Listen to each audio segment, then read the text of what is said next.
अस्सलाम वालेकुम नाज़रीन, आवाज़ न्यूज़ में भलीकार माया गज़ाला अब सब खां पहिरियां हिकु नज़र हेडलाइंस ते।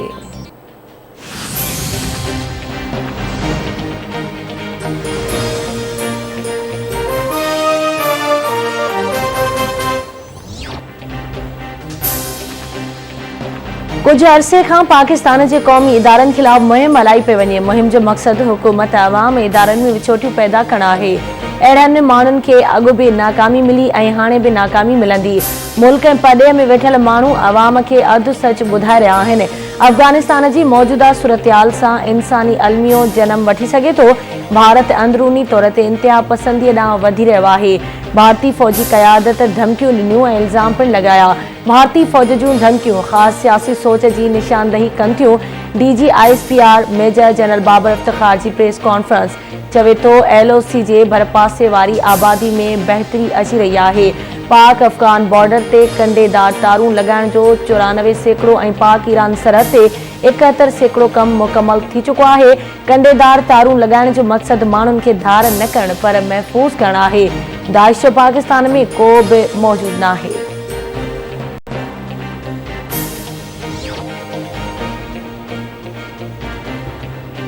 DGISPR मेजर जनरल बाबर इफ्तिख़ार अॻूणे वज़ीर आज़म नवाज़ शरीफ़ सां डील जी ॻाल्हियुनि खे बेबुनियाद करार ॾेई छॾियो। संदसि चवणु आहे त नवाज़ शरीफ़ सां डील वारियूं ॻाल्हियूं अफ़वाह आहिनि। जेको करे थो उन खां पुछियो वञे। एस्टेब्लिशमेंट खे उन मामले खां परे रखियो वञे। कराची में दहशतगर्दी ऐं टारगेट किलिंग जे वाक़िअनि में घटिताई आई आहे। 2014 में कराची क्राइम इंडेक्स में 4थे नंबर ते हो। अॼु कराची क्राइम इंडेक्स में 129 नंबर ते आहे। सिविल मिलिट्री लाॻापनि में को मसइलो नाहे।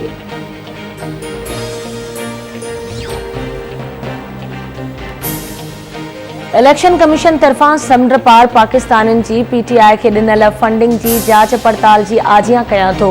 असांजे अकाउंट्स जी जेतिरी वधीक जांच पड़ताल कई वेंदी क़ौम लाइ ओतिरियूं ई हक़ीक़तूं साम्हूं ईंदियूं। वज़ीर आज़म इमरान खान जो ट्वीट चवे थो PTI वाहिद जमायत आहे जंहिंजो बुनियादु मुनासिब सियासी फंड रेज़िंग ते ॿधलु आहे। हू नून लीग ऐं पीपल्स पार्टीअ जी फंडिंग ते इलेक्शन कमीशन जे अहिड़ी रीति जांच पड़ताल जो मुंतज़िर आहे जंहिं खे सियासी फंड रेज़िंग ऐं सीड़पकारनि जे मुफ़ादनि ऐं अहसाननि जे बदिले पैसे जे भते खोरी विच में फ़र्क़ु ॾिसण में मिलंदो।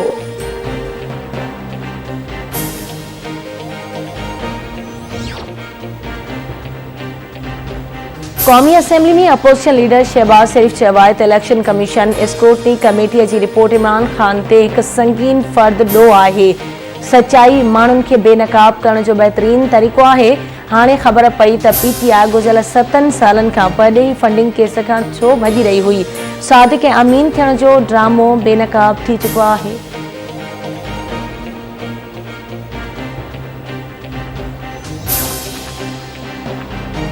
इलेक्शन कमीशन जी स्क्रूटनी कमेटी रिपोर्ट बाद इमरान खान जो करप्शन वारो चेहरो साम्हूं अची वियो। इमरान खान सच ॻाल्हाइण वारो हलफ़ खणी PTI जा बैंक खाता इलेक्शन कमीशन खां लिकाया। इमरान खान करप्शन ख़िलाफ़ नाले मातर मुहिम जी आड़ में करप्शन करे मुल्क खे फुरियो आहे। अॼु तबाह थियल मुल्की मईशत शाहिद आहे त PTI सरकार क़ौमी ख़ज़ाने खे बेदर्दी सां लुटियो आहे। इमरान खान खे ज़बरदस्ती ईमानदार साबित करे क़ौम ते मढ़ियो वियो। हाणे हिसाब ॾियण जो वक़्तु अची चुको आहे। PP चेयरमैन बिलावल भुट्टो ज़रदारी जो बयानु। PDM सरबराह मौलाना फज़ल रहमान चयो आहे त क़ौम खे ॿुधायो वञे त ओलह ऐं ओभर जे कहिड़नि माण्हुनि ऐं कहिड़ियुनि तंज़ीमुनि PTI खे माली मदद ॾेई कहिड़ा मक़सद हासिल कया। फॉरेन फंडिंग केस जी स्क्रूटनी कमेटी जी रिपोर्ट असां सभिनी लाइ अखियूं खोलण लाइ काफ़ी आहे। जिन परॾेही क़ुवतुनि PTI खे ॻरी माली मदद फ़राहम कई। इमरान खान हाणे उन्हनि क़ुवतुनि जे मुफ़ादनि जे तहफ़ुज़ में मसरूफ़ आहे।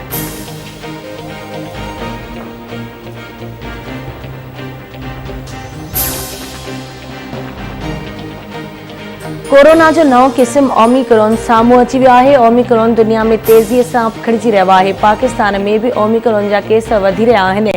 वबा खां बचण लाइ वैक्सीनेशन तमामु ज़रूरी आहे।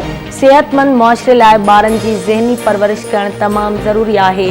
वफ़ाक़ी वज़ीर असद उमर ऐं सिहत बाबति सलाहकार डॉक्टर फैसल सुल्तान जी ओमिक्रॉन बाबति briefing.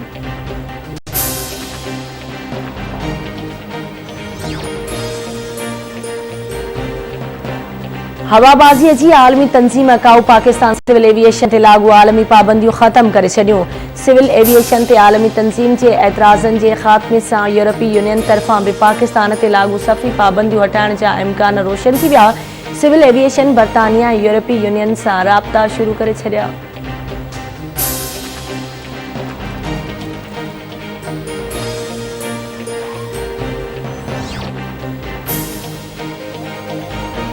Supreme court cantonment boards के खानगी स्कूल सील करण खां रोके छॾियो। सॼे मुल्क जे कैंटोनमेंट बोर्ड्स के नोटिस जारी, जवाब तलब।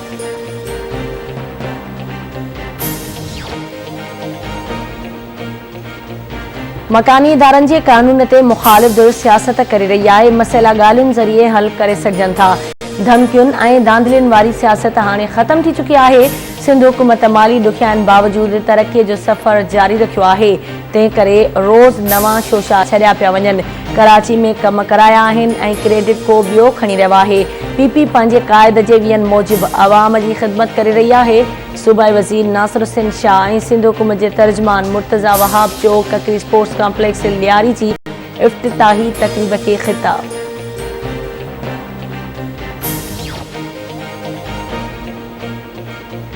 हैदराबाद जे लतीफ़ाबाद वारे इलाइक़े में अंडरपास वटि जमा थियल बरसाती पाणी में कार फासी पई। ॿारड़े जो जनम, तिबी सहूलियत बर वक़्ति न मिलण ते ॿारड़ो फौत थी वियो।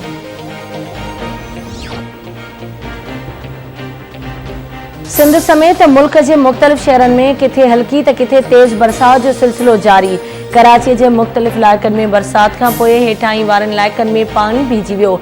केतिरनि ई इलाइक़नि खे बिजलीअ जी फराहमी मुअत्तल। हैदराबाद, मटियारी, टंडोलैयार, नौशेरो फिरोज, सखर, खैरपुर, बदीन, उमरकोट, सांगड़, कंबर शहदादकोट ज़िलनि में बरसात। रानीपुर, ठरी मीरवा, बुढ़ो कमराणी, मातली, तल्हार, टंडो, गुलाम हैदर, कड़ियो, घंवर, नंदो, ॾेई, कुनरी, उडेरोलाल, सेराणी, शेख बिरकियो, राधण, शहदादपुर, पिथोरो, मेहर, थाणो बुलाखान, खिपरो समेत ॿियनि इलाइक़नि में बेवसकारो सीअ में इज़ाफ़ो।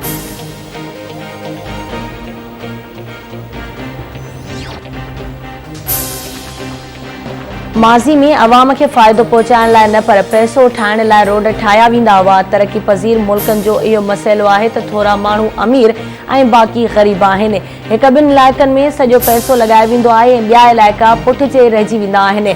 को मुल्क अहिड़ीअ रीति तरक़ी नथो करे सघे। डिघे मुदे वारी प्लानिंग न हुअण सबबि थोरा इलाइक़ा तरक़ी कंदा आहिनि ऐं अक्सर इलाइक़ा तरक़ी में पुठिते रहिजी वेंदा आहिनि।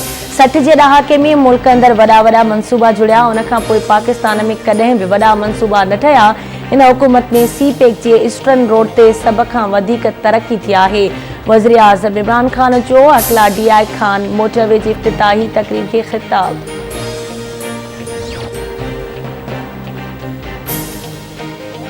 धाबे जी पंपिंग स्टेशन में बिजलीअ जे ब्रेकडाउन सबबि कराची खे पाणी सप्लाई कंदड़ 72 इंच कतर जी लाइन फाटी पई। कराची जे मुख़्तलिफ़ इलाइक़नि खे पाणीअ जी सप्लाई मुअत्तल। हज़ारे गैलन पाणी ज़ाया थी वियो।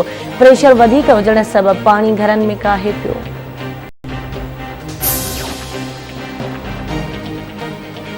टंडो मोहम्मद खान जे पुराणे बस स्टॉप पार्क भरिसां पीरसन जो लाश ते लाश जी सुञाणप टंडो गुलाम अली वासी हुसैन तौर थी। सनवे जो खाणो थाणे जी हद मंसूराबाद में प्लाट जी मालिकी तां बुलेलाणी बिरादरी जी बिंदुरनि में झेड़ो। औरतुनि समेत 11 ॼणा ज़ख़्मी, अस्पताल मुंतक़िल।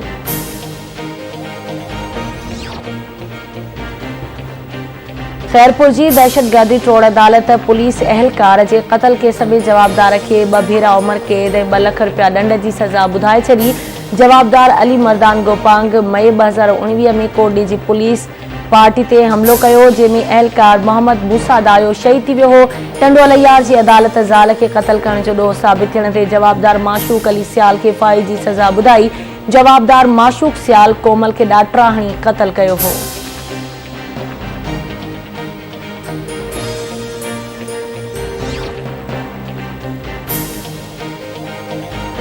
मुल्क जे पहिरीं चूंडियल वज़ीर आज़म क़ाइद अवाम शहीद ज़ुल्फ़िकार अली भुट्टो जी 94वीं सालगिरह मल्हाई पई वञे। सिंध समेत सॼे मुल्क में पीपी पारां तक़रीबूं मुनक़िद करे केक काटण जो सिलसिलो जारी। मैं एक अवामी शख्स हूं और अवाम के साथ रहूंगा।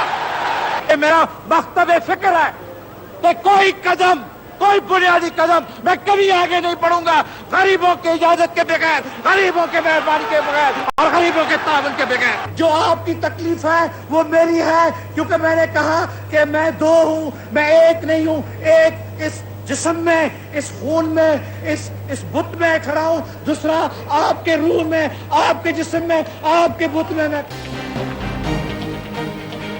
ऐं पाकिस्तान समेत सॼी दुनिया में कश्मीरी अॼु हक़ ख़ुदिरादियत जो ॾिहाड़ो मल्हाए रहिया आहिनि। सिंध में पीपी पारां तक़रीब मुनक़िद करे केक काटण जो सिलसिलो जारी।